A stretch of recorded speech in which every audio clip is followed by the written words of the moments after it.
السلام عليكم ورحمة الله وبركاته. أحبتي في الله، أخباركم إيه؟ يا رب تكونوا بخير. اللهم اجعل عملي صالحا لوجهك خالصا ولا تجعل لأحد منه شيئا. اللهم إني أسألك علما نافعا ورزقا طيبا وعملا متقبلا خالصا لوجهك الكريم.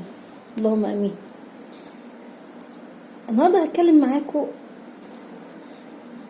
عن عشبة طاردة للبلغم، هي اليانسون.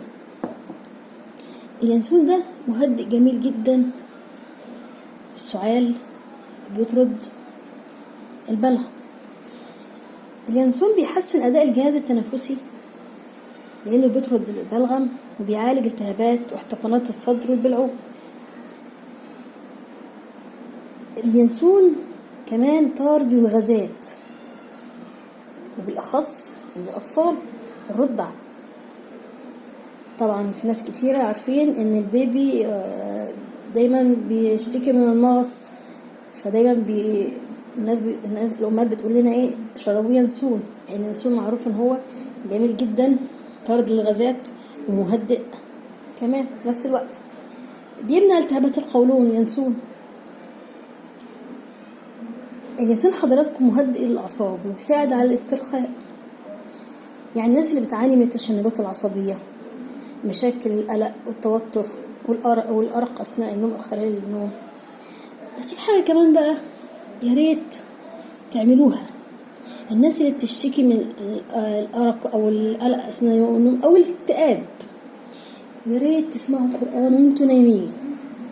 أجمل حاجة في الدنيا دي سماع القرآن أثناء النوم، أو وقت ما نيجي نطلع ننام على السرير نحس باسترخاء وطمأنينة لما بنسمع القرآن.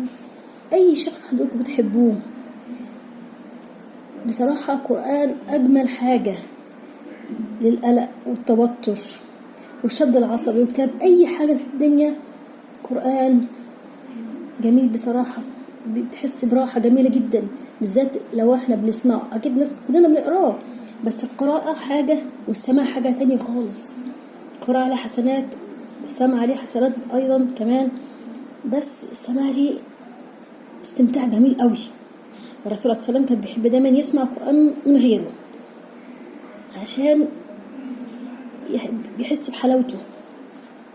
معلش أنا خرجت عن الموضوع معذرة. كمان في زيت الزيتون، زيت اليانسون، في زيت في عند العطارين زيت يانسون، ده جميل جدا كمان للأطفال اللي بتعاني من الحشرات. كل عام وانتم بخير. طبعا المدارس على الأبواب.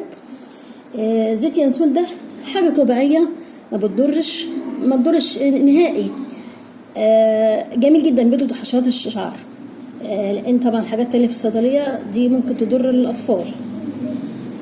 ويا ريت بلاش الباكيتات بقى بالنسبة لليانسون، يا ريت بلاش الباكيتات، هاتوه من عند العطار أفضل. يعني الباكيتات دي أكيد لها أضرار، أنا سمعت إنها أضرار كبيرة جدا. اليانسون بيتعمل، يا ريت تعمل زي ما حضراتكم بتعملوا الشاي، معلقه يانسون، مجرد ما الميه معلقه يانسون في الكوبايه او المج حضرتك بتشربي فيه، والميه بتغلي وبنصب عليه الميه المغليه ونغطيه لمده 5 دقايق وبيتحلى بالعسل. جميل جدا اليانسون والله، مريح جدا للصدر للرئه. هو ليه فوائد كتير قوي، بس مش هينفع اطول عليكم عشان ما تزهقوش مني. ولو الفيديو عجبكم ان شاء الله واستفدتوا منه، لا تنسوني بالدعاء ولكم بالمثل، سبسكرايب للقناه ولايك وشير. والسلام عليكم ورحمه الله وبركاته.